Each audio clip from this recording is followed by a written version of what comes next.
हित हरिवंश महाप्रभु महाराज जी, हमारे वृंदावन में सब आचार्यों को प्रणम्य माना गया। श्री गोपाल भट्ट गोस्वामी, श्री रूप सनातन गोस्वामी, श्री मधुपंडित गोस्वामी, श्री हरिराम व्यास जी, स्वामी श्री हरदास जी महाराज और श्री हित हरिवंश महाप्रभु,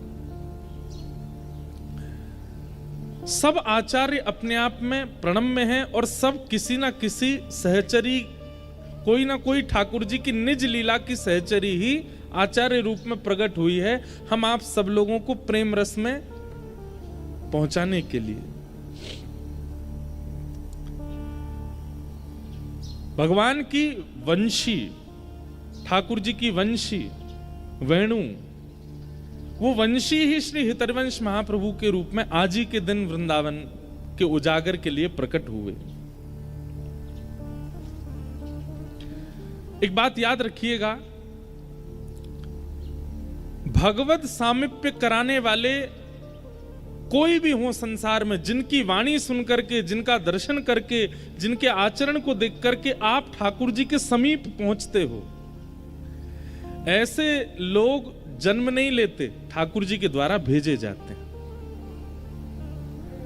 हमारे भारत के ऐसे ऐसे महापुरुष हैं, इनका प्राकट्य, इनका जन्म नहीं हुआ है, ठाकुर जी ने इनको भेजा है।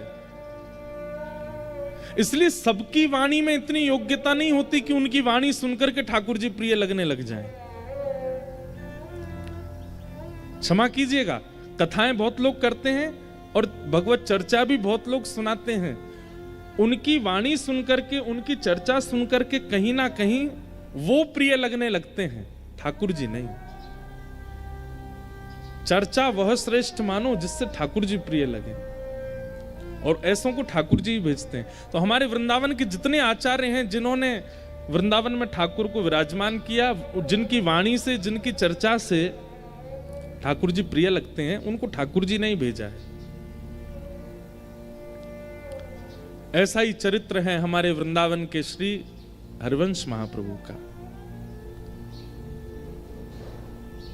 हरिवंश, एक बात कहें महाराज जी, हमारे वृंदावन में जय श्री कृष्ण और राधे राधे इन शब्दों का प्रयोग कहीं ना कहीं वे लोग करते हैं जो बाहर से आए हैं। बाकी वृंदावनी जो हैं, जो प्रॉपर वृंदावन के निवासी हैं, या फिर जो वृंदावन के रस में उन्मुक्त हो चुके हैं, वो राधे राधे कम बोलते हैं। ऐसा नहीं है बोलते नहीं है, जय श्री कृष्ण कम बोलते हैं। वे ज्यादातर अपने आचार्यों का नाम लेकर के जय जयकार करें। जैसे आप कभी हरिदासियों से मिलेंगे तो वे कहेंगे श्री हरिदास, कुंज बिहारी श्री हरिदास। ऐसे ही आप हरिवंशियों से मिलेंगे तो वे राधे राधे नहीं बोलेंगे, श्री हरिवंश, श्री हरिवंश। ऐसे ही आप गौड़ियाओं से मिलेंगे तो हरि बोल, सब हरि बोल बोलेंगे। राधे राधे और जय श्री कृष्ण तो अधिकतर बाहर के लोग जो आते हैं ना वही बोलते हैं, और उनसे मिलने का इतना सौभाग्य मिलता है वृंदावन वालों को, इसलिए वृंदावन वाले भी बोलते हैं। लेकिन मूल रूप से तो आचार्यों का नाम बोलते हैं, और इन आचार्यों का नाम सामान्य नहीं है, हरिवंश। अब अगर आप हरिवंश बोलते हैं तो हरिवंश बोलते ही कितनों का नाम उच्चारण होता है, ध्यान से सुनिएगा। ह र व श, ये 4 शब्द हैं। तो जैसे आप हरिवंश बोलते हैं तो ह मुख से निकलते ही हरि, हरि स्मरण होता है। र उच्चारण होते ही श्री राधा किशोरी जी का स्मरण होता है। व उच्चारण होते ही वृंदावन का स्मरण होता है, और श उच्चारण होते ही सखियों का स्मरण होता है। हरिवंश, हरि, राधा, वृंदावन और सहचरी, सखियां। एक बात याद रखिएगा, अगले 7 दिनों के लिए चेतावनी है। लाला नेक धीमो, नेक धीमो। सखियों की, और सखियां, गोपियां, मंजरियां, ये 3 शब्द आपको बहुत सुनने को मिलेंगे अगले 7 दिन तक। सखियां, गोपियां, और मंजरियां, ये कौन है? ये यही वृंदावन के रूप को प्रकट करती हैं।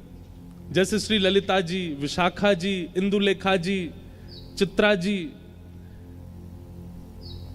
ये सब सखियां हैं ठाकुर जी की। तो ये सखियों की चर्चाएं भी आएंगी, मंजरियों की चर्चाएं आएंगी, गोपियों की चर्चाएं आएंगी। उनको बड़े भाव से सुनिएगा और उनको स्त्री मान करके बिल्कुल मत देखिएगा। वे ही आचार्य हैं, इन्हीं की कृपा से ही प्राप्त होगा। इसलिए हरि, राधा, वृंदावन और सहचरी, हरिवंश, श्री हितरवंश महाप्रभु,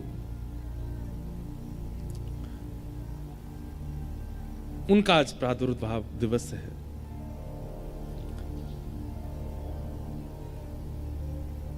आपके पिता का नाम श्री व्यास मिश्र जी और माता जी का नाम तारा माता।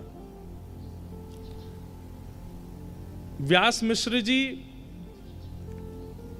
वृंदावन से जब आप हरिद्वार की ओर जाएंगे तो बीच में एक स्थान पड़ता है देवबन, मतलब ब्रज में नहीं है, ब्रज से थोड़ा दूर है, देवबन। वहां व्यास मिश्र जी रहते थे। अभी आजकल उसका नाम देवबंद हो गया है और विधर्मियों का बहुत बड़ा अड्डा बन चुका है वहां पर, इसलिए वहां का नाम अब परिवर्तित देवबंद कर दिया, लेकिन उसका नाम देवबंद नहीं है, देववन। वहां श्री व्यास मिश्र जी रहते थे और आप ज्योतिष शास्त्र के बहुत अच्छे विद्वान थे व्यास मिश्र जी। भगवान की वंशी कलयुग में कैसे पधारी, चर्चा सुना रहे हैं, ध्यानपूर्वक सुनिएगा।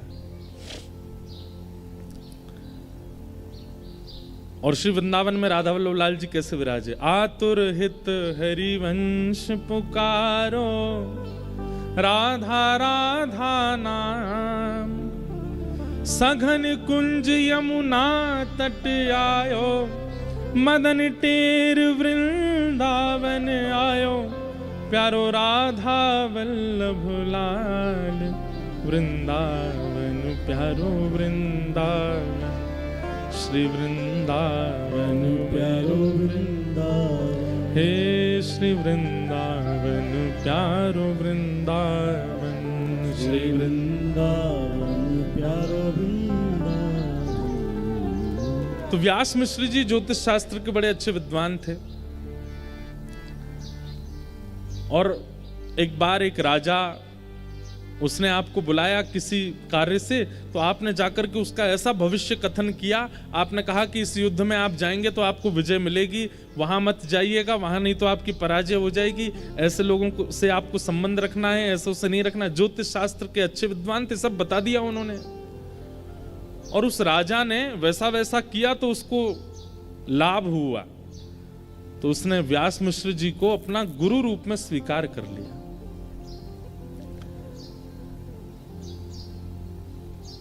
सब कुछ है जीवन में, प्रतिष्ठा मिल गई, लेकिन पुत्र नहीं है। और कई बार माता पिता सर्वगुण संपन्न होते हैं, लेकिन माता पिता का सर्व सुख केवल और केवल संतान है। पहले तो इच्छा होती है ब्याह हो जाए, और ब्याह होने के बाद में बस एक ही इच्छा रह जाती है दोनों माता पिता की कि एक श्रेष्ठ संतान की प्राप्ति हो जाए। व्यास मिश्र जी और तारा माता दोनों कहीं ना कहीं थोड़े से विचलित रहते थे कि कोई संतान नहीं है। तो करें क्या? तो कई बार अभावग्रस्त जीवन जब होता है तो हर व्यक्ति से कोई ना कोई उम्मीद लगने लगती है। बहुत ध्यान से सुनिएगा। जब जीवन में अभाव का अनुभव होता है ना, तो फिर हर किसी से उम्मीद होती है कि हमारे अभाव की पूर्ति ये कर दें। और उसमें भी अगर कोई वैष्णव दिख जाए, कोई संत दिख जाए, कोई महापुरुष दिख जाए, तो उनसे तो उम्मीद लाख गुना ज्यादा हो जाती है।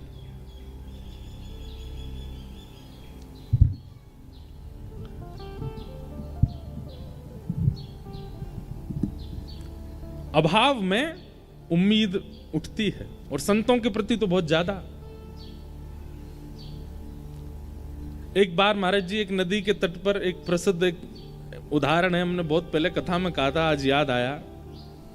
एक बार एक नदी के तट पर एक संत रहते थे, कुटिया बना के रहते थे, किसी से मिलते नहीं थे, अपनी साधना करते थे। तो एक व्यक्ति महाराज जी के पास नहीं आया था, उनकी कुटिया पे नहीं आया था, लेकिन वो अपने जीवन से इतना परेशान, थका हुआ, हारा हुआ नदी के तट पर रो रहा था। सोच रहा था प्राणों की बाजी लगा करके अपने प्राणों का त्याग कर दूं। तो उसके रुदन को जब महापुरुष ने भीतर कुटिया में सुना तो उनको लगा ये कौन रो रहा है। आते जाते नहीं थे बाहर, लेकिन एक व्यक्ति को रोता देख वो महापुरुष बाहर आ गए। और बाहर आकर के उन्होंने देखा कि एक व्यक्ति रो रहा है और प्राण त्यागने की पूरी स्थिति बन चुकी है उसकी, नदी में डूब करके प्राण त्यागेगा। महाराज जी उसके पास दौड़े दौड़े गए, जाकर के बोले, हे भैया तुम रो क्यों रहे हो, क्या बात है। तो उसने बताया, बोले मेरे साथ ऐसा हो गया, मेरी पत्नी मुझे छोड़ के चली गई, मेरे बच्चों को भी अपने साथ लेके चली गई, भाइयों ने घर से निकाल दिया, मेरी कोई देखता नहीं, मेरे पे इतना कर्जा हो गया, दुकानदार सब लोग और पूरे गांव के लोग मुझे मारने को घूम रहे हैं, अब मेरे पास और कोई चारा नहीं है, मैं क्या करूं, मैं किसी और जगह जा भी तो नहीं सकता, मुझ पे इतना धन नहीं कि मैं पलायन करके किसी और गांव में चला जाऊं, अब मेरे पे एक ही तरीका है कि मैं प्राण त्याग दूं। और वो संत जो थे उन्होंने इतने दुख कभी सुने ही नहीं थे, वो तो इतने, अरे राम राम राम ये सब हो रहा है तुम्हारे साथ। बोले हाँ।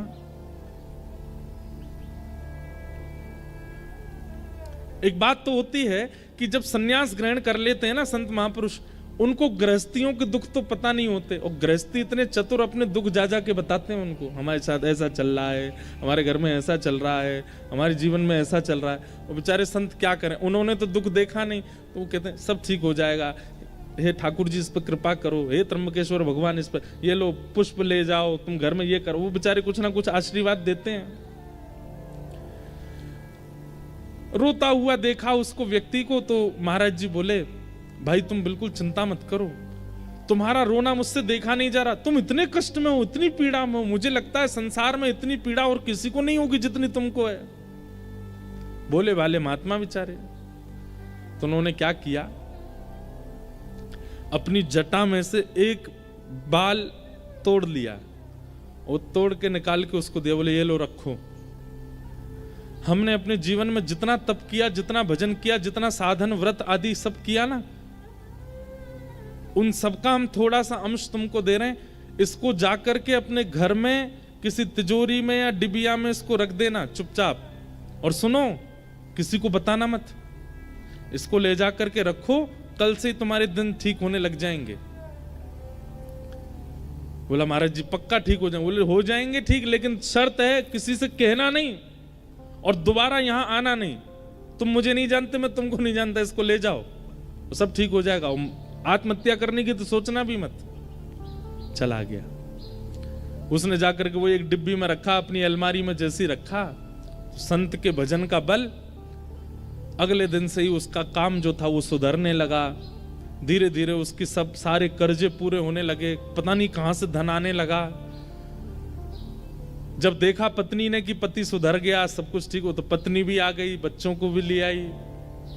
धीरे धीरे इतना सब कुछ बढ़िया हो गया कि उसने अपना छोटा घर तो छोड़कर बगल वाली जमीन पर बड़ा घर बना लिया। कहां जिस पर एक समय रोटी खा ले तो 3 दिन तक भोजन नहीं होता था, आज उसकी ये स्थिति हो गई है कि 56 भोग बनते हैं घर में।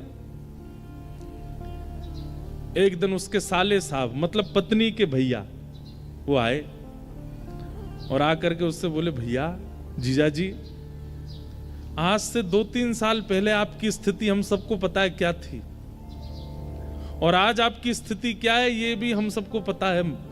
ऐसा क्या किया आपने जो ये सब कुछ इतना हो गया। जीजा जी अदा में बैठे थे, हंस रहे थे। अरे अब क्या बताऊं तुमको, वो नदी है ना हमारे गांव में। बोले हाँ, वहां पे एक कुटिया है, उसमें एक महात्मा रहते हैं, उन्होंने अपने अंग का बाल तोड़ करके मुझको दे दिया, और वही मैंने अपनी तिजोरी में रख लिया, उसी से सब कृपा हो रही है।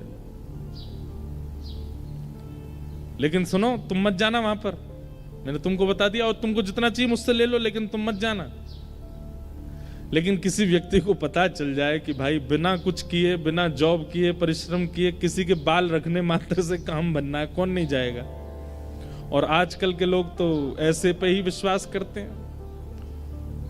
और वो जो साला था वो पहुंच गया महाराज जी कुटिया पर रात में, और बाहर जाकर के पीट पीट के रोने लगा कुटिया। कोई संत बेचारे निकल के, अरे भैया तुम रो क्यों रहे हो, क्या हो गया, इतनी पीड़ा। संत हृदय नवनीत समाना, मक्खन जो होता है ना वो स्वयं नहीं पिघलता, लेकिन किसी बर्तन को गर्म करके मक्खन के पास रख दो तो मक्खन पिघलने लग जाता है। ऐसे संत होते हैं, वो अपने ताप से नहीं पिघलते, दूसरे का ताप देख नहीं पाते।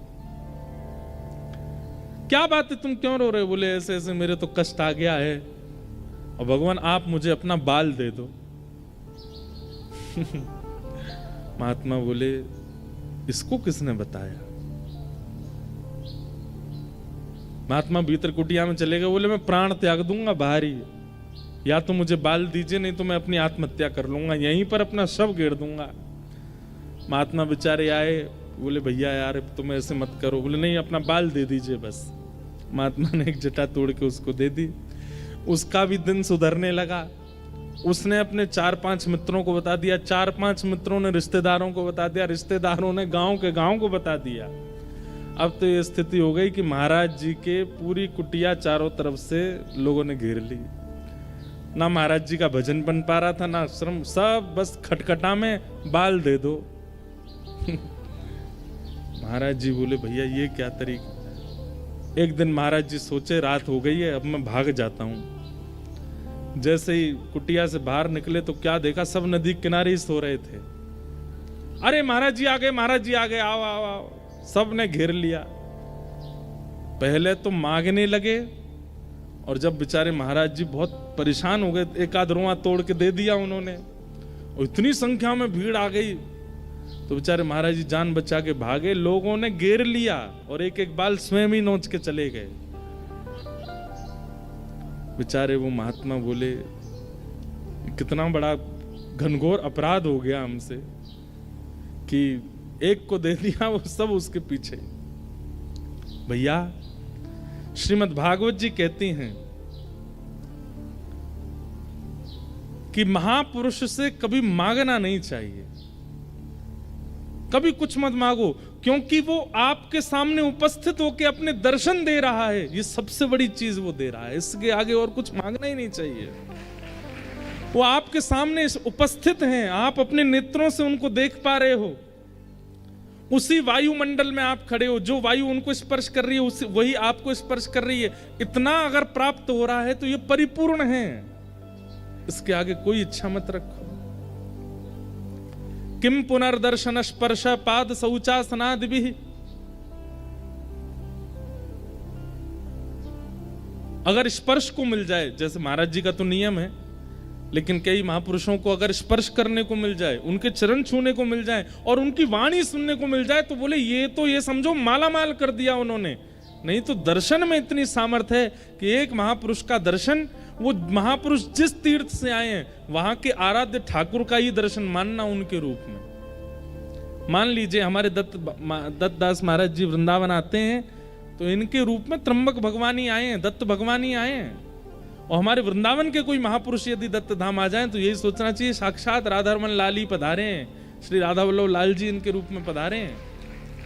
हमको मत मान लेना उस रूप में, हम तो भैया बालक हैं। कोई महापुरुष आवे तो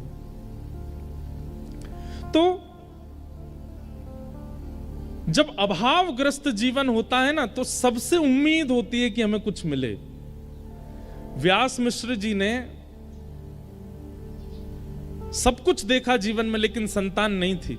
तो व्यास मिश्र जी के ही बड़े भैया थे नरसिंह आश्रम जी, वे सन्यास ग्रहण कर चुके थे और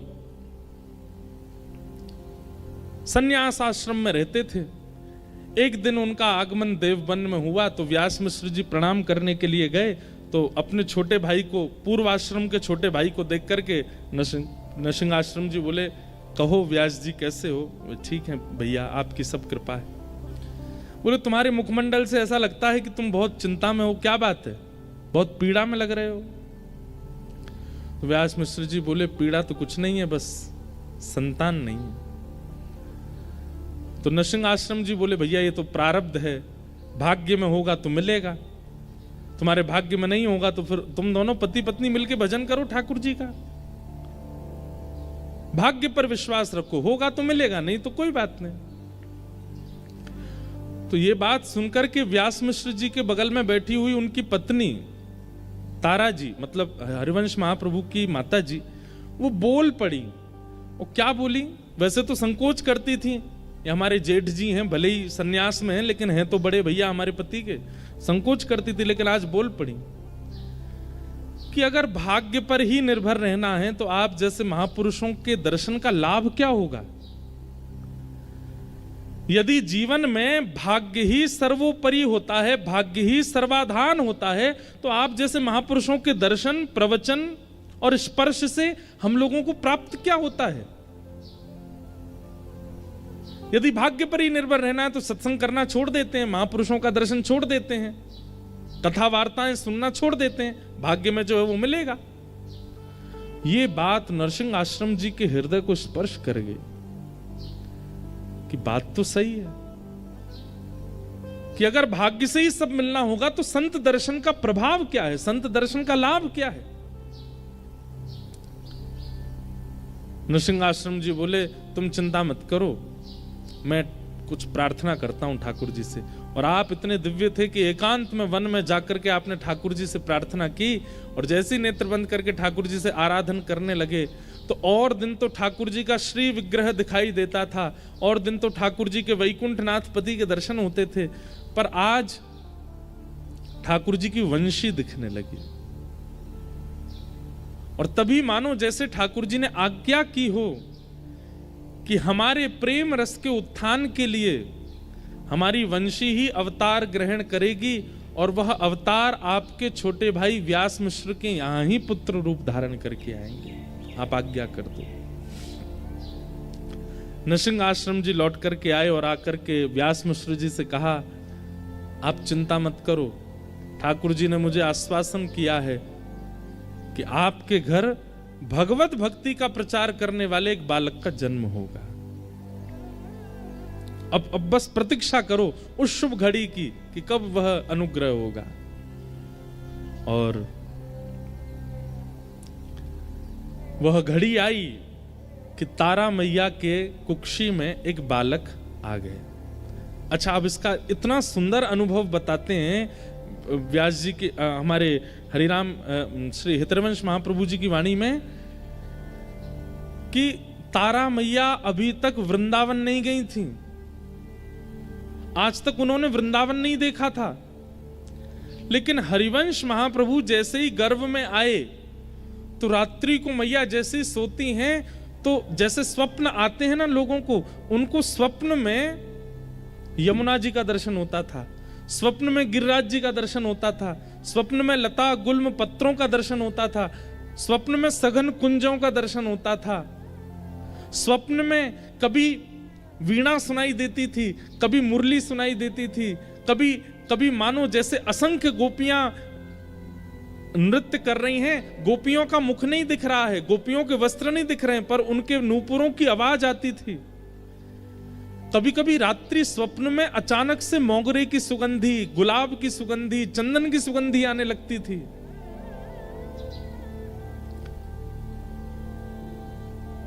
और इन सब स्वप्नों को देख करके वे जैसे ही उठ के बैठती थी तो उनके मुख से पहला शब्द निकलता था, श्री वृंदावन। व्यास मिश्र जी उठ के बैठ जाते, क्या हुआ देवी? बोले पता नहीं, सघन वन दिखाई देता है, कलकल करती नदी दिखाई देती है, वेणु की ध्वनि सुनाई देती है, चंदन की सुगंधी आती है, नूपुरों की ध्वनि सुनाई देती है। मतलब वृंदावन का जितना रूप है बिना वृंदावन गए उनको अनुभव होने लग जाता था। महाराज जी, वृंदावन अचल नहीं है, सचल है। अगर कृपा हुई ना तो इन 7 दिनों में यहां श्रवण करने वाले श्रोताओं को भी दत्त धाम में वृंदावन का अनुभव होने लग जाएगा। श्री गोदावरी जी में यमुना जी दिखने लग जाएंगी, यहाँ के आसपास के वन्य क्षेत्र में गिरिराज जी का दर्शन हो जाएगा, और ज्यादा नहीं कहूं तो श्री दत्त भगवान में हमारे बिहारी जी दिखने लग जाएंगे। अगर वृंदावन पूर्ण रूपेण आपके चित्त में वायु से, प्रकाश से, वाणी से प्रविष्ट हो गया तो आप जहां बैठे हो वहीं वृंदावन प्रकट होने लग जाएगा। वृंदावन अचल कोई स्थान नहीं है, सचल है वृंदावन। और इस बात का प्रमाण व्यास मिश्र जी की पत्नी तारा मैया, श्री हितरवंश महाप्रभु की माता जी, उनको वृंदावन का अनुभव होने लगा। और इसका प्रमाण आप कहेंगे कि इतनी प्राचीन कथा सुना रहे हो महाराज जी, अब किसी को नहीं हुआ होगा। अरे अभी कुछ वर्षों पूर्व इस भारत भूमि को सौभाग्य प्राप्त हुआ राधा बाबा महाराज, जो कि गोरखपुर में विराजते थे। गीता प्रेस की स्थापना करने वाले पूज्य श्री भाई जी और श्री राधा बाबा महाराज दोनों एक दूसरे के संग विराजते थे गोरखपुर में। तो जिन श्री राधा बाबा महाराज की हम चर्चा कर रहे हैं, वे कभी वृंदावन आए ही नहीं महाराज जी, कभी वृंदावन नहीं गए। लेकिन वृंदावन की एक एक वस्तु का वर्णन उन्होंने अपनी ग्रंथों में किया। वृंदावन की रज की महिमा, वृंदावन की यमुना जी की महिमा, ब्रजवासियों की महिमा, वृंदावन के दर्शन की महिमा, वृंदावन के मौसम की महिमा, गिरिराज जी की महिमा, परिक्रमा की महिमा, वृक्षों की महिमा, कुंज निकुंजों की महिमा। अरे कहां तक कहें, वे गोरखपुर में बैठे बैठे पूरे वृंदावन का नक्शा बना देते थे और कहते थे यहां पे ये मंदिर है, यहां पे ऐसा है, यहां पे ऐसा। कभी वृंदावन नहीं आए। किसी ने उनसे कहा बाबा आप वृंदावन क्यों नहीं जाते? बोले मैं अगर वृंदावन गए हो तो वापस नहीं आ पाऊंगा, इसलिए वृंदावन गए ही नहीं। वृंदावन सचल है, अचल नहीं है। और वृंदावन कोई स्थान नहीं है, वृंदावन कोई गांव नहीं है, वृंदावन कोई भूमि नहीं है। श्री राधा कृष्ण दोनों का प्रेम हृदय ही श्री वृंदावन है, वो विचरण करता रहता है। अनेक कथाओं का, अनेक अनुष्ठानों का अनेक फल होता है। आप गायत्री अनुष्ठान करेंगे उसका फल अलग है, भागवत कथा सुनेंगे उसका फल अलग है, यहां रह करके आप पुरुषण करेंगे उसका फल अलग है। लेकिन 7 दिन तक वृंदावन रस चर्चा का केवल एक ही फल है, चित्त में प्रेम का उद्दीपन होना, प्रेम प्रकट होना, क्योंकि वृंदावन केवल प्रेम देता है और कुछ नहीं। तारा मैया को उस प्रेम का अनुभव हो रहा था, मानो जैसे रोम रोम कहता हो चलो वृंदावन, चलो वृंदावन, चलो वृंदावन। और कुछ महीने हुए थे गर्भ में बालक को कि तारा मैया अब व्यास मिश्र जी से कहती हैं कि मुझे वृंदावन ले चलो, मुझे वृंदावन ले चलो। उस काल में इतनी व्यवस्थाएं तो थी नहीं। तो एक दिन व्यास मिश्र जी ने योजना बनाई और जो बादशाह जिसके यहाँ व्यास मिश्र जी सब अपनी क्रियाएं करते थे, उसको जाके कहा हमें कुछ दिन का अवकाश दीजिए, पत्नी को लेकर वृंदावन जाना है। तो बादशाह ने कहा हमको आगरा जाना एक जरूरी काम से, आपकी अगर इच्छा हो तो हमारे संग ही निकल चलिए, आपकी पत्नी सगर्भा भी हैं, उनकी उचित व्यवस्था कर देंगे, बढ़िया लोग उनको पालकी में लेके चलेंगे, 2-4 सखियां दासियां भी ले लेंगे तो उनको पीड़ा नहीं होगी। और इस प्रकार श्री व्यास मिश्र जी और तारा मैया पहली बार वृंदावन आए। जैसे ही वृंदावन में प्रवेश किया तो तारा मैया की स्थिति ऐसी है, गर्भ में बालक है, पहले कभी आई नहीं है, लेकिन जैसे ही वृंदावन में प्रवेश करती हैं तो व्यास मिश्र जी को कह रही हैं आगे एक चौक आएगा और वहां चौक से दाहिनी ओर जब देखेंगे ना, बाएं ओर जब देखेंगे ना तो वहां एक तोता बैठा होगा, आप उससे बोलेंगे राधा, तो वो राधा उच्चारण करेगा। व्यास मिश्र जी भी आश्चर्य में, ये सब इनको पता कैसे है? क्योंकि गर्भ में जो बालक है वो साक्षात वृंदावन के प्रकट करता श्री हितरवंश महाप्रभु, वो वंशी के अवतार हैं, ठाकुर जी की वंशी ही आई है।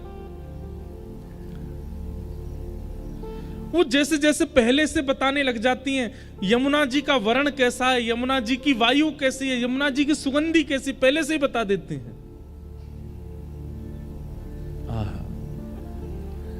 वृंदावन में निवास किया, वृंदावन में, तब वृंदावन में मंदिर नहीं थे, तब वृंदावन में ज्यादा स्थान नहीं थे भ्रमण के।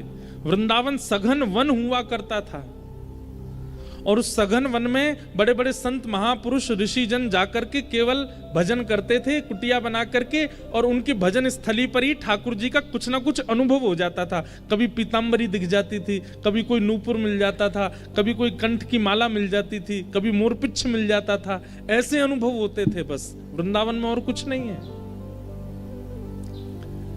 यमुना जी में स्नान करके शाम का समय हुआ तो व्यास मिश्र जी बोले, तारा अब रात्रि का समय है, एकांत सघन वन है, यहां से हमें चलना चाहिए। तो वृंदावन से चलने की बात सुनते ही रोने लग गए कि मैं इसको छोड़ के कैसे जाऊं, यहां तो मेरे प्राण बसते हैं। मानो तारा मैया के मुख से मां नहीं बोलती हैं, उनके गर्भ में बैठे हुए हरिवंश बोलते हैं। लेकिन व्यवस्थाएं वहां थी नहीं कुछ भी रात में रुकने की, तो निकलना पड़ा। मानो ठाकुर जी ने विचार किया कि अगर ये आगरा पहुंच गए, वैसे तो आगरा तक ब्रज की सीमा मानी जाती है, लेकिन फिर भी विचार किया कि ये ब्रज से बाहर ना जाएं, अब ब्रज आए हैं तो ब्रज में ही इस बालक का जन्म हो। तो वृंदावन से थोड़ी दूरी पर मथुरा पार करने के बाद आगरा के मार्ग पर एक स्थान है बाद, जिसको बाद ग्राम कहते हैं, रिफाइनरी के, आज की रिफाइनरी के पास, उससे पहले बाद ग्राम। वहां पहुंचे तो इतनी प्रसव पीड़ा हुई कि तारा माँ ने कह दिया मैं आगे नहीं जा पाऊंगी, यहीं रुकी। और बाद ग्राम में ही रुक गए। वहीं ग्रामीण लोगों ने कहा कि आप बिल्कुल चिंता मत करो, यहीं रहिए, हम आपकी खूब सेवा करेंगे, खूब आनंद करेंगे, सब बढ़िया, आप हमको रस चर्चा सुनाते रहना। तो व्यास मिश्र जी थोड़ा प्रवचन सत्संग आदि करते थे, गांव के लोग सब वहां ध्यान रखते थे। और अंत के प्रसव काल के समय तारा माता जी और व्यास मिश्र जी बाद गांव में रहे। और फिर पावन तिथि आई वैशाख शुक्ल एकादशी, जो कि आज है। वैशाख शुक्ल एकादशी, और वार था सोमवार। आज कौन सा वार है? सोमवार तो नहीं है, लेकिन बाकी तिथियां तो मिली गई। वैशाख शुक्ल एकादशी, और वैशाख शुक्ल एकादशी की पावन तिथि पर श्री ब्रजमंडल के बाद ग्राम में तारा मैया की कोख से श्री राधा वल्लभ लाल जी को वृंदावन में विराजमान करने वाले श्री हितरवंश महाप्रभु का प्रादुर्भाव। बोलो हितरवंश महाप्रभु की जय। महाप्रभु जी का जन्म हुआ। आहा, पूरे ब्रजमंडल में ऐसी आनंद की उमंग हो गई, मानो पता नहीं कैसे गांव के लोगों को इतना उत्साह होने लगा, सब उत्सव मनाने लगे, सबको ऐसा उत्सव जैसा होने लगा जैसे ठाकुर जी के प्रादुर्भाव पर उत्सव हुआ, वैसा उत्सव होने लगा।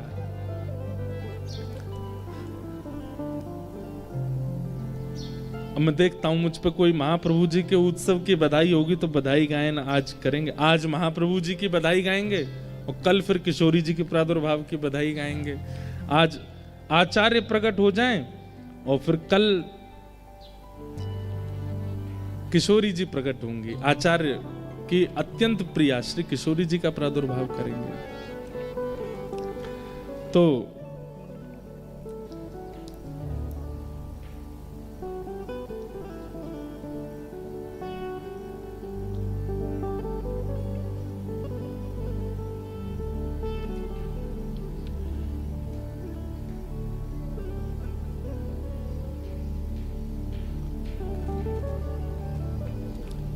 जीवो तारानंदन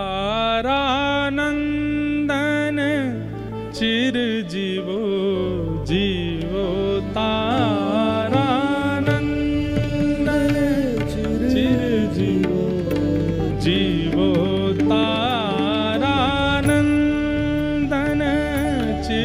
जीवो जीवो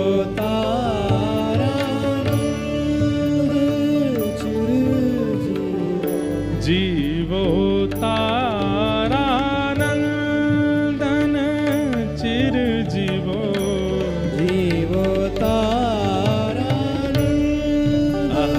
चिर जीवो हित सो देत आशीष बधू जन हित सो देत आशीष बधू जन भरो परम आनंदन चिर जीवो भरो परम आनंदन चिर जीवो।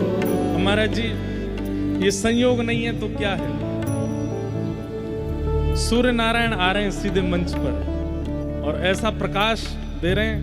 हमारी किशोरी जी जो है ना, ठाकुर जी चंद्रवंशी हैं और किशोरी जी सूर्यवंशी। हमारी श्री लाडली जी का प्रादुर्भाव सूर्यवंश में हुआ है और लाडली जी को जिन्होंने सबसे ज्यादा भजा उनका प्रादुर्भाव दिवस हम लोग मना रहे हैं आज दत्त धाम में। और जैसी पद पदावली का गायन हुआ है, सूर्य नारायण सीधे व्यास मंच पर आए हैं। मानो ये संयोग है। अब मैंने पहले ही कथा में कहा ना कि ठाकुर जी के संयोगों का अनुभव किया कीजिए कि किशोरी जी जिनके वंश में प्रगटी हैं, सूर्य वंश में, ऐसी किशोरी जी को भजने वाले महाप्रभु जी का जब यहाँ बधाई गायन हो रहा है तो सूर्य नारायण मंच पर आ रहे हैं। बधाई हो, बधाई हो। ऐसी रूखी बधाई नहीं लेते हम, जोर की बोलो बधाई हो, बधाई हो, बधाई हो। अब तो रोज बधाई होगी, आज भी बधाई, कल भी बधाई, 7 दिन तक केवल बधाई होती रहेगी। जीवो तारानंदन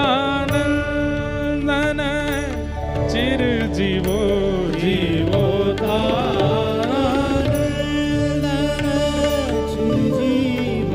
करुणा कुशल जगत गुरु रानी, करुणा कुशल जगत गुरु रानी, तुब कुल पूरण चंदन चिर जीवो तुब कुल पूरण चंदन जीवो।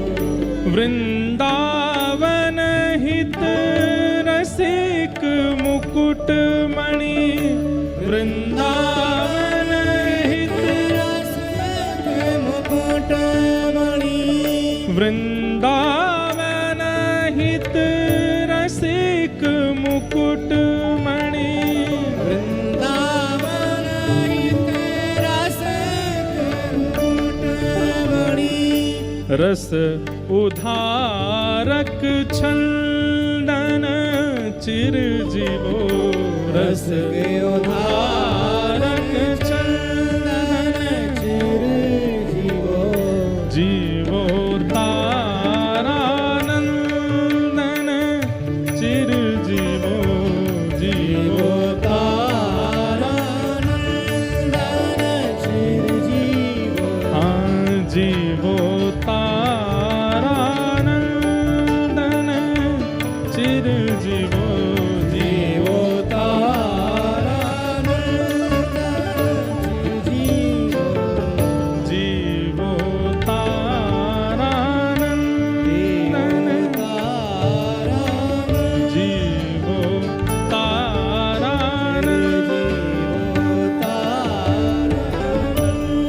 श्री हितरवंश महाप्रभु। लो यहाँ लाइट भी बंद हो गई तो हेलोजन का काम भी सूर्य नारायण ही कर रहे हैं। वाह, हमको आप लोग दिख ही नहीं रहे हो, केवल सूर्य ही दिख रहे हैं। मानो जैसे सूर्य ज्यों ज्यों नीचे आ रहे हैं किशोरी जी ही आ रही हों। हमारी किशोरी जी का प्रादुर्भाव कल बताने वाली बात है, लेकिन आ रही है मुख पे तो क्यों रहूं पीछे। हमारी किशोरी जी का प्राकट्य, महाराज जी सारे ठाकुरों का प्राकट्य 12 बजे हुआ, दिन में 12 बजे, रात में 12 बजे, पर हमारी किशोरी जी 12 बजे नहीं हुई। हमारी किशोरी जी हुई ब्रह्म बेला में, सुबह सुबह, और सुबह सुबह भी उस बेला में हुई जिस बेला में सूर्य उदय होना प्रारंभ होता है। मतलब धीमी धीमी किरणें शुरू होती हैं जैसे जैसे सूर्य की, उस काल में किशोरी जी का प्रादुर्भाव हुआ है। उसके पीछे भाव ऐसा बताते हैं कि भैया जितने भगवान हैं सब रात्रि और दिन में 12 बजे हुए, तो रात्रि में जिनका जन्म हुआ वे अत्यंत प्रेममयी हैं जैसे हमारे श्री कृष्ण, और दिन में 12 बजे हुए वो उतने पौरुषवान हैं, वो उतने सूर्य की किरणों के समान हैं जैसे प्रभु श्री राम, परशुराम जी, ये सब या तो दिन में 12 बजे हुए, रात्रि 12 बजे हुए। पर हमारी किशोरी जी दिन में प्रकट हुई, इसके पीछे हमारे आचार्य चरण कहते हैं कि उस सूर्य की किरण में किशोरी जी का जन्म हुआ जिस सूर्य की किरण किसी को पीड़ा नहीं देती, सुख देती। प्रातः काल ब्रह्म मुहूर्त में जब सूर्य धीरे धीरे उठना प्रारंभ होते हैं, उस समय का सूर्य सबको सुख देता है, पुष्पों को सुख देता है, वन को सुख देता है, नदियों को सुख देता है, मानवों को सुख देता है, पूरे ब्रह्मांड को सुख देता है। सुख देने वाली उस बेला में किशोरी जी का प्रादुर्भाव हुआ। कल इसी समय के सूर्य सहन नहीं कर पाएंगे हम, लेकिन आज वर्षा होने के कारण ये सूर्य भी वैसे ही लग रहे हैं, ब्रह्म बेला वाले, बिल्कुल करुण, बिल्कुल मधुर, बिल्कुल आनंददायी। ये सब संयोग है, मैं तो संयोग ही बताता रहूंगा, ऐसा हुआ तो ये समझो, ऐसा हुआ तो ये समझो, और यही होना चाहिए। कथा सुनना, कथा करना, भजन साधन करने का फल यही है कि आपको हर क्षण संयोग का अनुभव होता हो। जिसको कोई संयोग अनुभव नहीं होते ना, उसको ठाकुर जी का अनुभव नहीं हो सकता। हमारी तो कथा की यही हमको प्राप्ति है कि हमको संयोग के अनुभव हो जाते हैं। महाप्रभु जी प्रकट हुए, प्रकट होते ही पूरे बाद गांव में आनंद, वृंदावन तक आनंद हुआ। सबने आ करके बधाई गाई, चिरजीवो तारानंदन कह करके आनंद कराए। ऐसे महाप्रभु जी प्रकटे।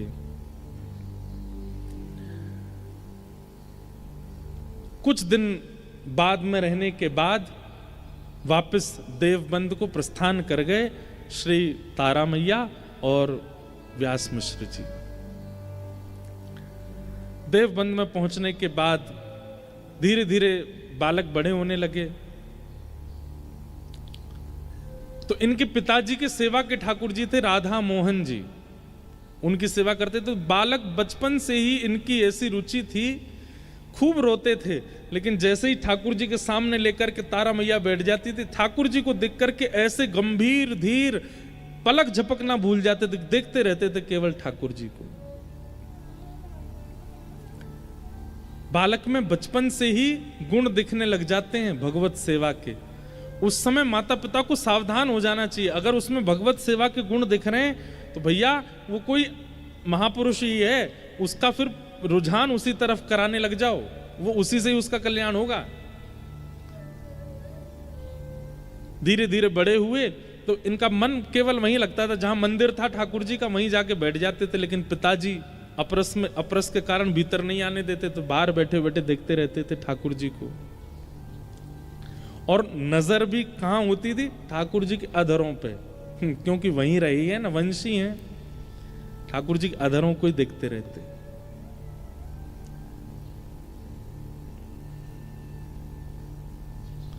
धीमे धीमे बड़े होने लगे। अपने पिताजी से कहते, पिताजी मुझे सेवा दो, अभी तुम छोटे हो, अभी तुम सेवा नहीं कर पाओगे, तुम देखा करो बाहर खड़े होकर के। लेकिन ये तो भैया अपने पिताजी को भी सिखा सकते हैं, इतनी सेवा आती है इनको पूर्व जन्म से ही। तो पिताजी सेवा नहीं करने देते थे तो आप क्या करते? बाहर आपके जो सखा मंडली थी, उन सखाओं में से एक गोरे सखा को ढूंढते और एक सांवले सखा को ढूंढते। और गोरे सखा को तो लहंगा, फरिया, चुनरी, बिंदी, काजल ये सब पहना देते थे। और जो साम सखा होता था, इनका सांवला सखा होता था गांव का, उसको पीतांबरी पहना देते, मोर पिछ धारण करा देते, उसके केशों को गूंथ करके बढ़िया, मतलब बालकों का श्रृंगार कर देते। और उन बालकों की फिर आरती करते, वन से सेब आदि तोड़ करके लाते, उनको प्रसाद पवाते, उनके चरण धो धो करके पीते। अपनी सेवा घर में नहीं मिलती तो बाहर के बालकों को ही सजा देते। अब वो बालक अपने घर जाते तो बेचारा जो श्याम वर्ण का था उसकी तो कोई नौबत नहीं आती थी, लेकिन जो गोरा सखा जिसको किशोरी जी बना देते थे, वो जब अपने घर जाता तो घर वाले कहते, अरे ये तू लाली बना क्यों घूमता है? बोले मैं नहीं बनता, वो हरिवंश बालक है वो बना देता मुझको लाली। तो घर के माता पिता सब आते और व्यास मिश्र जी से आके कहते, बोले अपने लाला को समझाओ, हमारे लाला को लाली बना देता है वो। व्यास मिश्र जी कहते, बालक हरिवंश तुम इसको लाली क्यों बना देते हो? बोले लाली नहीं, मैं इनको किशोरी जी बना देता हूं। उसके देखिए ना नाक कितनी सुंदर है, उसकी आंख कितनी सुंदर है, उसके अंग की कांति कितनी सुंदर है, और जब किशोरी जी बन जाता कितना सुंदर लगता है। अब तो ये स्थिति हो गई कि गांव के लोगों ने अपने बालकों को हरिवंश बालक के साथ खेलना मना कर दिया। बोले श्रृंगार कर देता है, ये पूजता है, आरती करता है, ये सब क्या करता है? कैसे ऐसे कोई खेल होता है? हरिवंश बालक बोले घर में पिताजी सेवा नहीं करने देते, अब मेरे सखा भी नहीं आते, अब कहां जाऊं? तो महाराज जी आप वन में भ्रमण करते और 2 वृक्ष जो आसपास होते उन दोनों वृक्षों का श्रृंगार करते, एक वृक्ष किशोरी जी, एक वृक्ष ठाकुर जी, और उनका श्रृंगार करके वहां सेवा करते। कैसी सेवा महाप्रभु जी की! ऐसे ही नहीं आ गए राधा वल्लभ लाल जी उनके पास, कितना इन्वेस्टमेंट किया उन्होंने भक्ति में, सेवा में, प्रेम में। वृक्षों को किशोरी जी और ठाकुर जी का श्रृंगार धारण करा करके उनकी सेवा करते।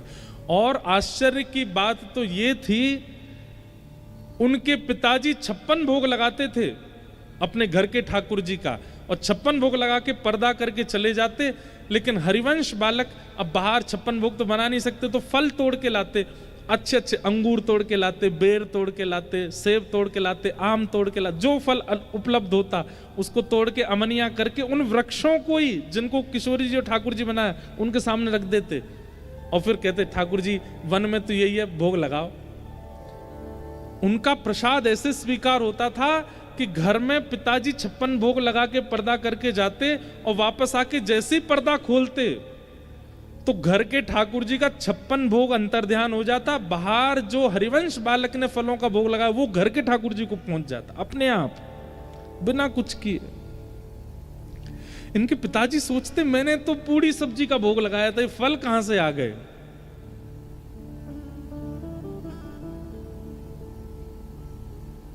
ऐसी सेवा करते श्री हरिवंश महाप्रभु। और चरित्र तो उनका बहुत विस्तृत है, कैसे कैसे अनुभव हुए उनको, रास का अनुभव हुआ, सब बाल्यकाल से अनुभव हो गया था उनको। और महाराज जी एक नियम था श्री हरिवंश महाप्रभु का, जिस नियम का उन्होंने त्याग नहीं किया कभी भी। क्या? जल भी यदि पीते थे तो वो पीते थे जो ठाकुर जी का भोग लगा हो। प्यासा रहना मंजूर है, लेकिन बिना ठाकुर जी को निवेदित किए कोई वस्तु स्वीकार नहीं करते थे। महाप्रभु जी के लिए एक सुंदर पंक्ति भी हमारे ब्रज में गाते हैं, काहू लियो जप, काहू लियो तप।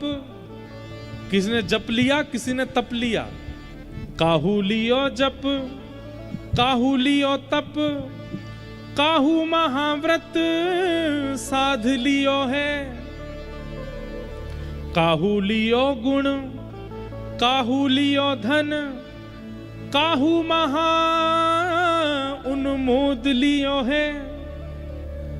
रंचक चारु चकोर दंपति, संपत्ति प्रेम पीयूष पियो है। श्री राधिका वल्लभ लाल के थाल को, श्री हित हरिवंश प्रसाद लियो है। श्री राधिका वल्लभ लाल के थाल को, श्री हित हरिवंश प्रसाद लियो है।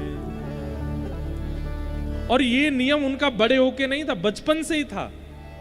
बाल्यकाल में भी वन में खेलते थे बच्चों के साथ, धूप के कारण प्यास लगती, बच्चे नदी का पानी पी लेते, आप नहीं पीते थे।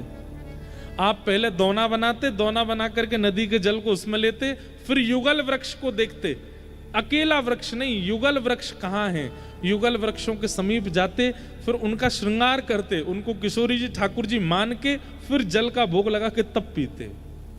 ऐसा नियम।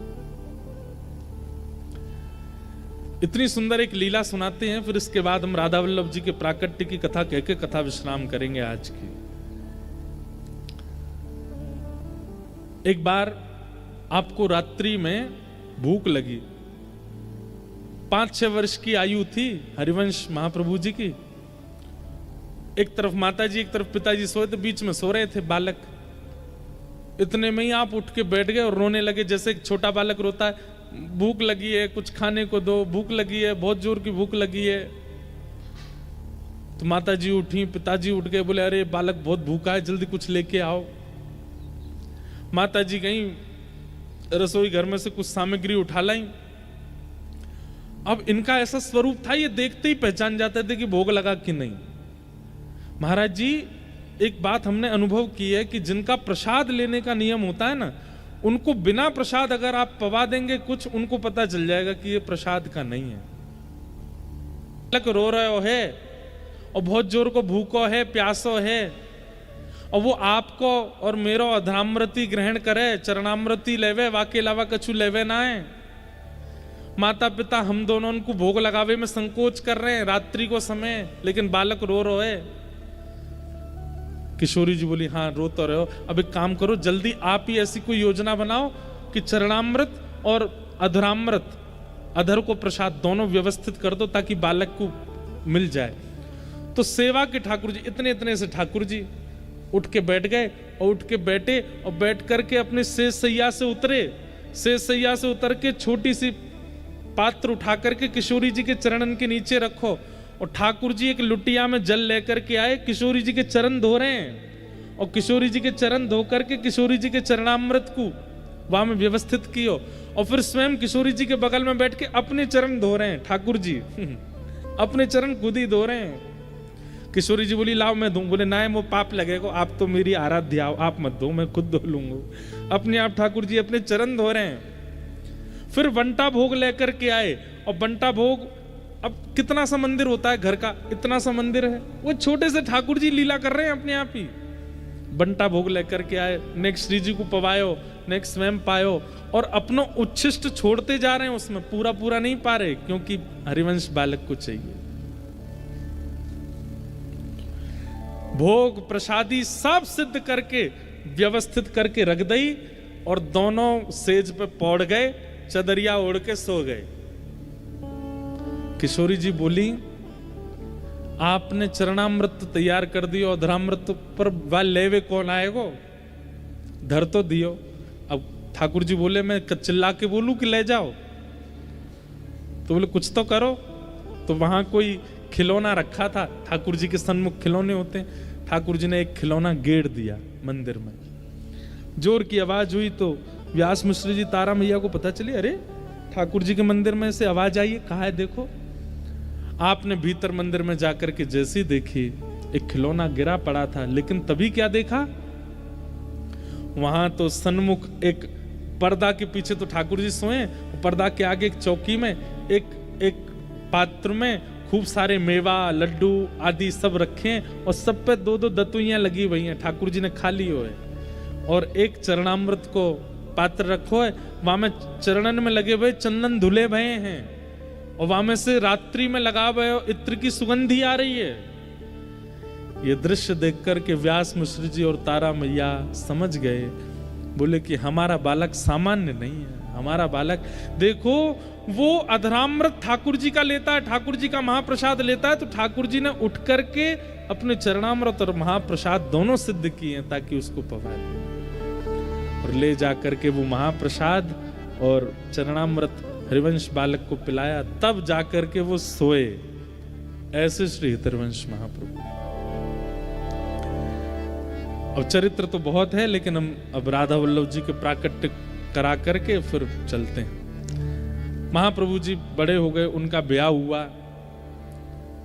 जिनसे ब्याह हुआ वो भी ठाकुर जी की अनन्य भक्ता हुई, श्री रुक्मणी बाई जी।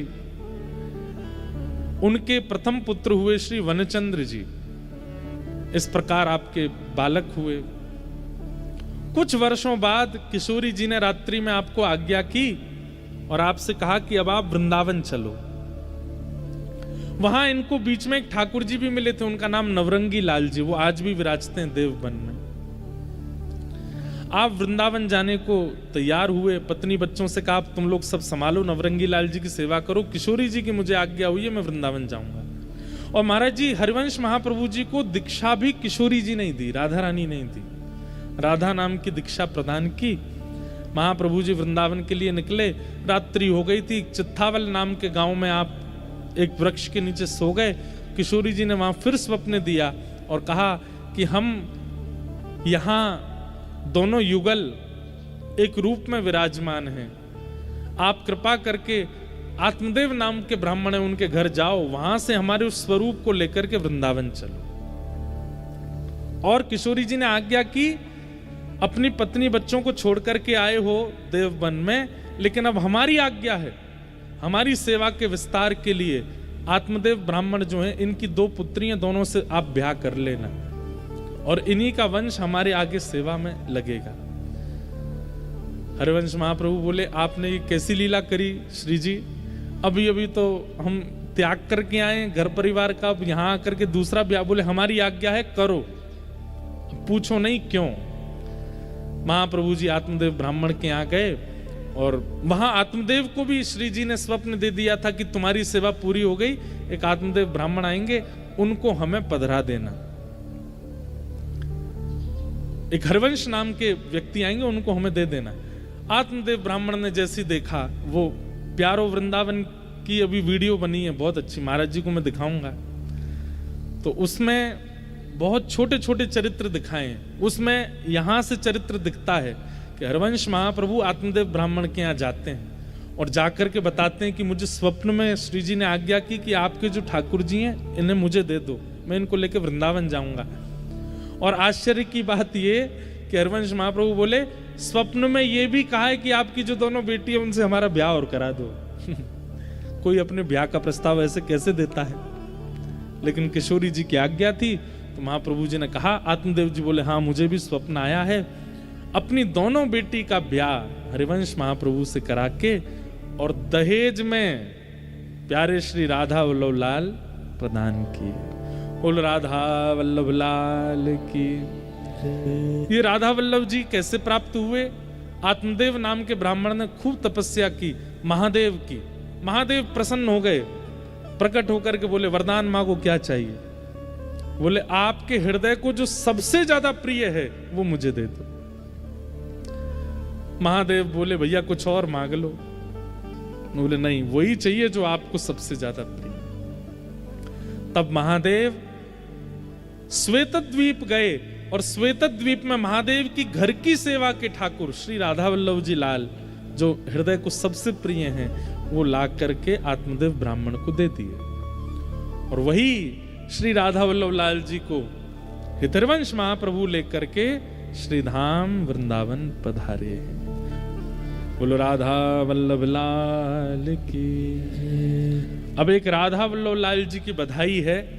जैसे ही वे वृंदावन आए तो कैसी बधाई गायन हुआ, उसको गा करके और फिर हम आज के उत्सव को विराम देंगे। कल बंधुओं श्री लाडली जू के मंगल यश का गान सुनेंगे। आप सब लोग 3 बजे के समय से ही यहाँ आ जाइएगा। 6 बजे तक कथा रहेगी और फिर परसों से क्या रूपरेखा है वो हम कल कथा में बताएंगे। हो आए राधा वल्लभ लाल, आए राधा वल्लभ लाल, हो आए राधा वल्लभ लाल, आए राधा वल्लभ लाल। बधाई बाज रही, बधाई बाज रही, बधाई बाज रही, बधाई बाज रही। ओ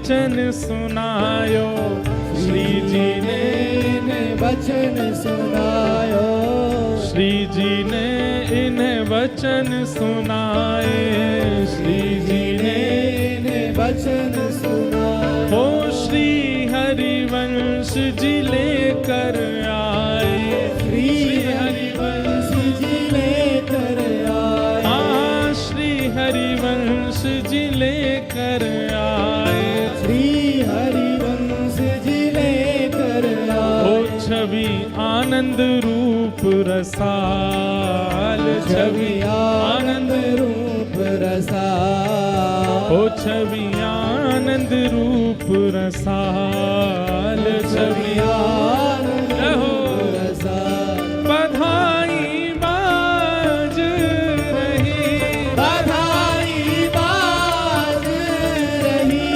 बधाई बाज रही, बधाई बाज रही। ओ आए राधा वल्लभ लाल, आए राधा वल्लभ लाल, ओ आए राधा वल्लभ लाल, आए राधा वल्लभ लाल। हे बधाई बाज रही, बधाई बाज रही, हे बधाई बाज रही, बधाई बाज श्री राधा वल्लभ लाल की।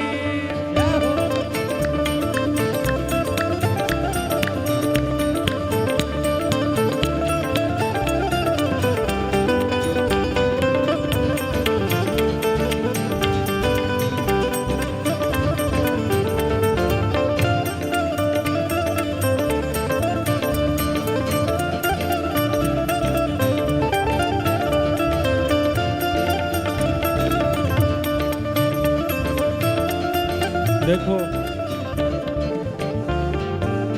किसी को किसी की शकल नहीं दिख रही है, मुझे तो आप दिख ही नहीं रहे। ऐसे में शर्म काय को करनी है, खड़े हो जाओ, बढ़िया नृत्य करो, प्यारे राधा वल्लभ लाल जी प्रकट हो रहे हैं। आज पावन एकादशी का दिन हितरवंश महाप्रभु का जन्मोत्सव है, बढ़िया भाव से उत्सव मनाते हुए गाओ। हाँ श्री हरिवंश जू नाचे गावे, श्री हरिवंश जू नाचे गावे, हाँ श्री हरिवंश जू नाचे गावे, श्री हरिवंश जू नाचे और गावे, भर भर के बधाई लुटावे, भर भर के बधाई लुटावे, हाँ भर भर के बधाई लुटावे। भर भर के ये बधाई और लुटावे। महाप्रभु जी अपने हृदय पर हाथ रख के क्या गा रहे हैं? मेरे प्राणों के प्रतिपाल, मेरे प्राणों के प्रतिपाल, ओ मेरे प्राणों के प्रतिपाल, मेरे प्राणों के प्रतिपाल। हे बधाई बाज रही, बधाई बाज रही, बधाई बाज रही, बधाई बाज रही।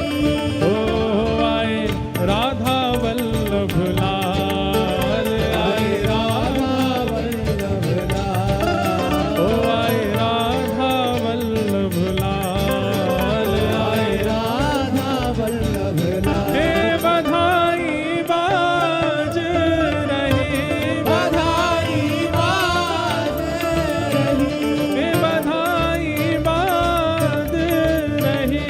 बधाई बाज रही। और वृंदावन में बाजी बधाई, वृंदावन में बाजी बधाई, दत्त धाम में बाजी बधाई, दत्त धाम में बाजी बधाई। क्यों? राधा वल्लभ निधि प्रगटाई, राधा वल्लभ निधि प्रगटाई, प्यारे राधा वल्लभ निधि प्रगटाई। राधा वल्लभ अगली पंक्ति जो है ये आपको करना है क्या, वो सब नाचे दे दे ताल, सब नाचे दे दे ताल, वो सब नाचे दे दे ताल, सब नाचे दे दे ताल। बधाई बाज रही, बधाई बाज रही, बधाई बाज रही, बधाई बाज रही। आयो राधा वल्लभ लाल, आयो राधा वल्लभ लाल, ओ आयो राधा वल्लभ लाल, आयो राधा वल्लभ लाल। बधाई बाज रही, बधाई बाज रही, बधाई बाज रही, बधाई बाज रही। आतुर हित हरिवंश पुकारो, राधा राधा नाम, आतुरित हरिवंश पुकारो, राधा राधा नाम। ओ प्यारो राधा राधा नाम, प्यारो राधा राधा, वेग से कहो सब लोग, जय राधे राधे, राधे राधे, श्री राधे राधे, राधे राधे, हरिवंश प्यारी, राधे राधे, हरिदास दुलारी, राधे राधे, जय राधे राधे, राधे राधे, श्री राधे राधे, राधे राधे।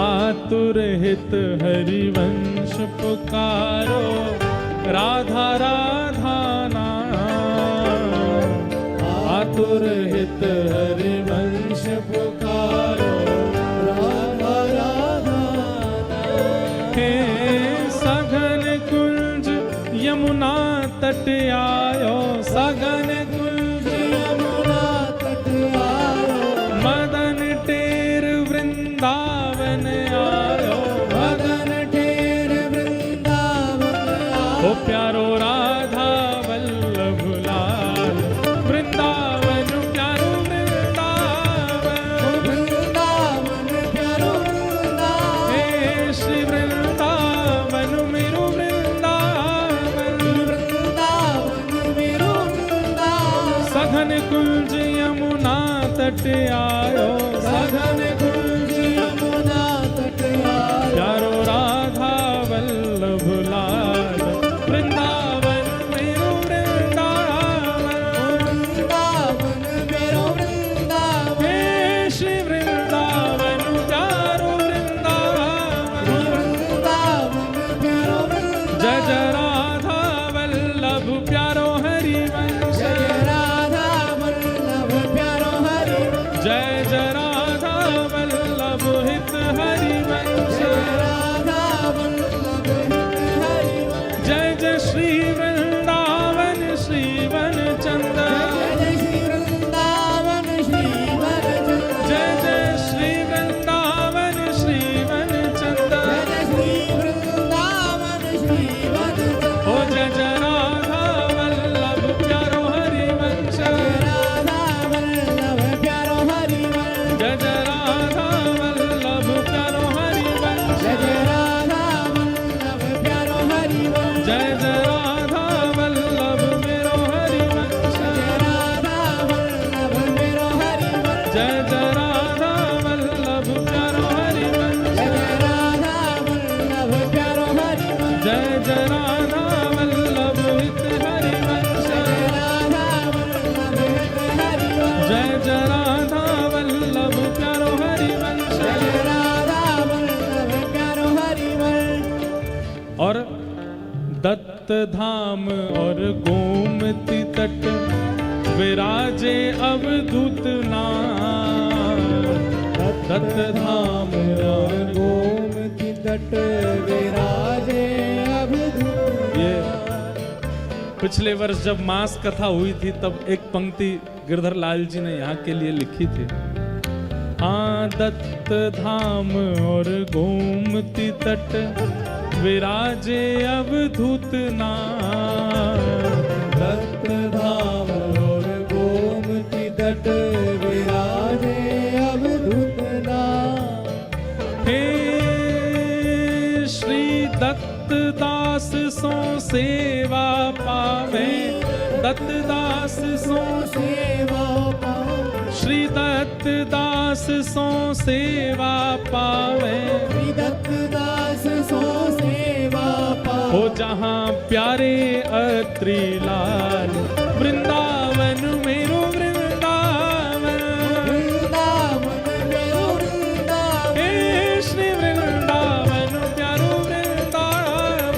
वृंदावन मेरो वृंदावन। दत्त दास सो सेवा पावे, दत्त दास सो सेवा पावे। हो जहाँ प्यारे अत्रि लाल, वृंदावन मेरो वृंदावन, वृंदावन मेरो वृंदावन, हे श्री वृंदावन मेरो वृंदावन। वृंदावन मेरो वृंदावन। जय राधे राधे, राधे राधे, जय राधे राधे, राधे राधे, श्री राधे राधे, राधे राधे, जय राधे राधे, राधे राधे, श्री राधे राधे, राधे राधे, जय राधे राधे, राधे राधे, जय राधे राधे, राधे राधे, श्री राधे राधे, राधे राधे, जय राधे राधे, राधे राधे, श्री राधे राधे, राधे राधे, जय जय श्री राम, जय जय श्री राम, जय जय श्री राम। बोलो वृंदावन बिहारी लाल की, श्री राधा रमण लाल की, श्री राधा वल्लभ लाल की। अवधूत चिंतन श्री गुरुदेव दत्त। नमः पार्वती पतये हर